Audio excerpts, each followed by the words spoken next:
Dwayne Keefe D. Davis. Dwayne Keefe D. Davis. Dwayne Keefe D. Davis. Keefe D may not make it out of prison alive. Besides having already been stricken with cancer while locked up, you won't believe what else he's been facing in jail. Keefe D may have thought prison life in the 21st century would be just like it was back in the 90s, but unfortunately, it isn't. And Keefe D seems to be fighting for his life right now as he sends a disturbing message from his jail cell. Keep watching till the end of this video to see details about how Keefe D sends a disturbing message from his jail cell. Trust me, you don't want to miss this. Before we get into the video, I want to give a quick shout out to the #1 celebrity jeweler, the Ice Champ. The Ice Champ is doing a special deal for the next 24 hours on diamond watches, chains, and more. Follow at the Ice Champ on Instagram now.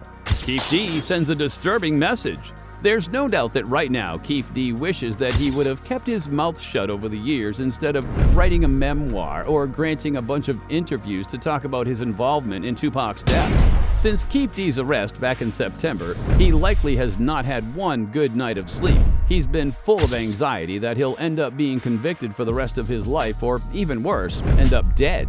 While the world is waiting for his trial to end in order to find out the outcome of his case, Keefe D isn't even sure he'll be alive to witness the verdict. Reggie Wright Jr. spilled the beans about Keefe D's situation in an interview on November 17, 2023. Reggie was able to get the tea about the legendary former Crips member in prison due to having a family connection in the Compton Sheriff's Department. He released a message that even though Keefe D is sick with cancer, he's already been jumped a few times while being in there, and it will likely get even worse as time passes. While Keefe D claimed he was innocent of the Tupac murder charge in court earlier in December 2023, his court process has put him in a deep mess, and his trial isn't set until June 3, 2024. Keefe D's lawyers have pushed for a different hearing sometime early in 2024 to request bail pending his trial.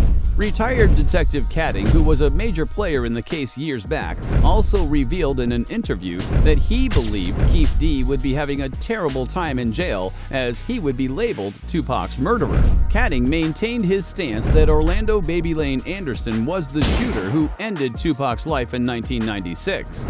Diddy behind Keefe D's prison stint.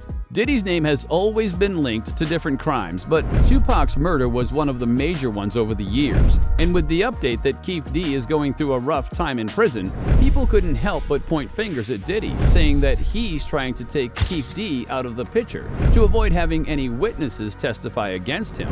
Following the arrest of Keefe D, there have been different conspiracy theories about what went down the night Tupac was killed.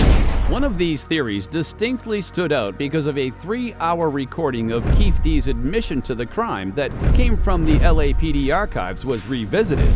The interrogation took longer than usual. It dug deep into the scenario of how the crime really came about, and Diddy's name came up. Keefe explained how he met Diddy through another Crips member named Zip.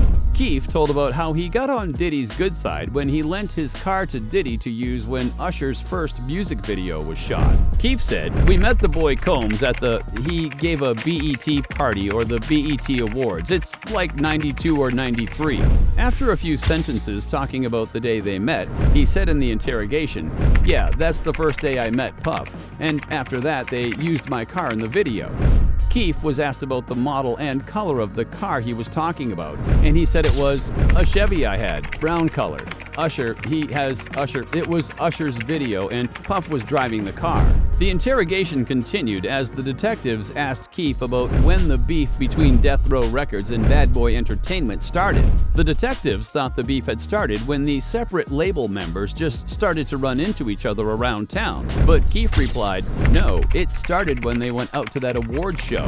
Keefe's reply made Detective Keefe really sit up and take interest as he said to him, "Tell us what happened that made it something other than just him, Combs, frustrated and boding." The detective wanted to know when Diddy might have told Keefe and his gang that he was willing to pay them any amount to get Tupac and his crew off the earth. Keefe D said, "When he told me at Greenblatt." Keefe was further questioned about how the conversation he and Diddy had really went. Keefe replied that he met Diddy for dinner at Greenblatt's Deli on Sunset Strip, and he told Diddy that he and his gang wanted $1 million to get the job done. During the interrogation, Keefe was asked if everybody around them could hear him and Diddy's conversation. He replied that they were laughing at Diddy before Diddy took him downstairs and told him, "Man, I want to get rid of them dudes, man." I was like, "We'll wipe their ass out quick, man. It's nothing." Keefe D's narration continued as he said Diddy's command to kill Tupac and Suge Knight was because he feared that they would attack the Bad Boy Entertainment crew first. Keefe explained in the interrogation that Diddy was initially just after Suge, but he eventually added Tupac to the hit list after he made the Hit 'Em Up record. He said the record pissed Diddy off and changed his mind about the first Death Row member he wanted to wipe out. The disclosure of P. Diddy being the controller who called the shots for Tupac's assassination made rounds on social media, and no one would pass on the opportunity to ask Diddy himself about it. Diddy went on the Breakfast Club Power, and just as expected, he was questioned about the Tupac murder by the host of the show as they subtly dropped the ball. Diddy was asked about his involvement in the murder, since Keefe D had already put his name out to the public as the person who really wanted to see Tupac dead. However, no one expected Diddy to admit outright that he had really put Keefe D on the mission to fire the shots.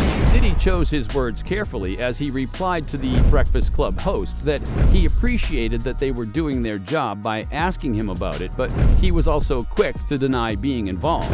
Diddy said, "We don't talk about things that are nonsense. We don't entertain nonsense, with all due respect, but I appreciate you as a journalist asking. Thank you." Suge Knight avoids being a snitch. Suge Knight and Keefe D are the only surviving witnesses of the incident that took Tupac's life back in 1996. And while Suge Knight has accepted that he will be locked away for a very long time, he's trying to save Keefe D from facing the same fate. On October 2, 2023, TMZ spoke to Knight. Suge was shocked when he heard that police had finally arrested a suspect in the case, and he was even more surprised that the suspect was Keefe D. Suge claimed that he would blankly refuse if he was ever called to testify against Keefe. Suge insisted that both the prosecution and the police were following the wrong lead concerning the arrest of Keefe for the murder case. Suge also dismissed the theory of Keefe D's nephew, Orlando Anderson, being the one who pulled the trigger on Tupac. Suge, who was a key witness of what went down that night in Las Vegas, dropped his 2 cents during a phone call from a California state prison. He said that he wasn't willing to say anything bad about Keefe or give details about that night regardless of whatever Keefe D had said to the police or in his previous interviews. Suge said, "Prosecutors can forget about getting me on the stand during Keefe D's murder trial." Suge stressed that he would never say who rained bullets on him and Tupac that night, but it definitely was not Anderson nor Keefe.